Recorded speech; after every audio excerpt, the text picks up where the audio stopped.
এটা আমার জন্য? কি মিষ্টি দেখতে পুতুলটা। হ্যাঁ মা, এটা তোমার জন্য।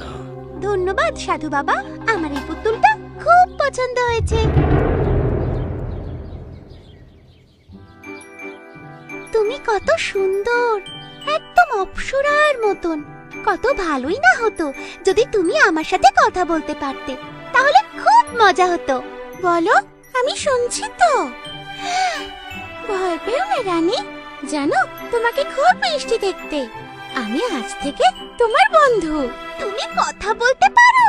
হ্যাঁ, আমি তোমার সাথে কথা বলবো আর খুব মজা করব। তাই সবাই জানতে পারলে কত খুশি হবে। আমি এক্ষুনি সবাইকে বলছি।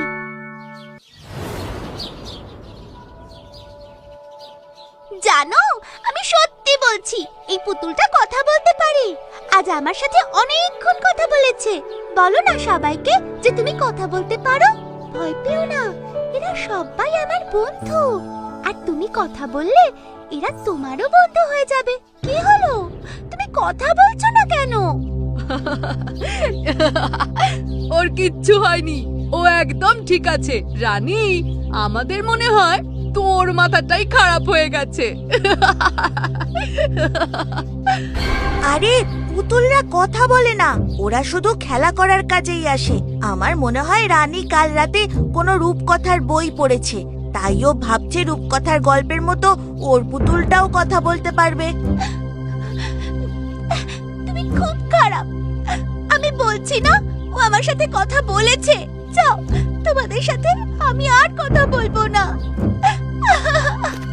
কিন্তু রানী তো কখনো মিথ্যে কথা বলে না, ব্যাপারটা কি?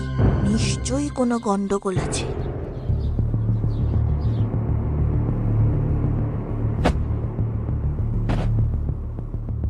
রানী, কেঁদো না।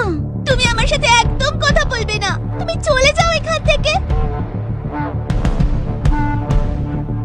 আজ তোমার জন্য আমার বন্ধুদের সামনে আমাকে অপমানিত হতে হয়েছে। আমি তোমার সাথে আর কোনোদিন কথা বলবো না। চলে যাও এখান থেকে।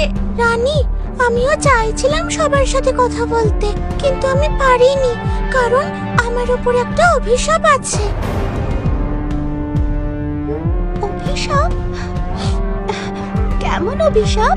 আমার আওয়াজ পৃথিবীতে একটা মানুষই শুনতে পাবে, আর সেটা হচ্ছে তুমি। আর আমার এই অভিশাপের থেকে একমাত্র তুমিই মুক্তি দিতে পারো। আমি? কিন্তু আমি কি করে? গোবিন্দপুরের সরকারি রাজস্বের চাবি দিয়েই